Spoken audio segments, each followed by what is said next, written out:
Penanaman toga merupakan salah satu upaya pelestarian untuk memelihara dan mempertahankan budaya masyarakat.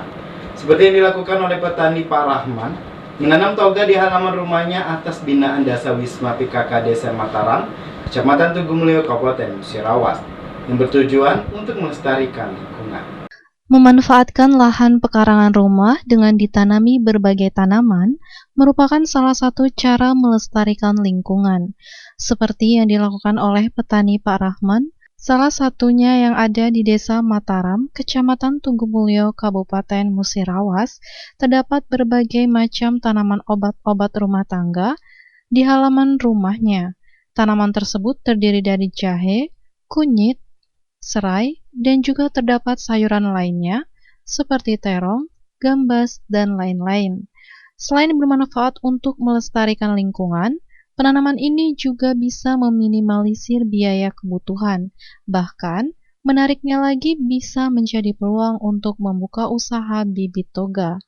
Petani toga Pak Rahman mengatakan, Taman Toga ini atas binaan dari Ketua Tim Penggerak PKK, Ibu Kepala Desa Mataram, yang bertujuan untuk memanfaatkan pekarangan di lingkungan masing-masing.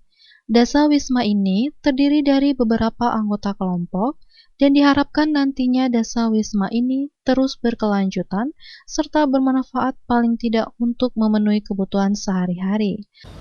Taman Toga ini atas binaan dari Ketua Tim Penggerak PKK Desa Mataram, Ibu Kepala Desa, dan bertujuan untuk memanfaatkan pekarangan di lingkungan rumah masing-masing. Dasawisma ini terdiri dari beberapa anggota kelompok, bisa mencapai 10 atau 15 orang untuk menjadi satu kelompok, dan diharapkan Dasawisma ini dapat terus berkelanjutan dan bermanfaat paling tidak untuk memenuhi kebutuhan hidup sehari-hari. Ayu Fitriani, Silampari TV, melaporkan.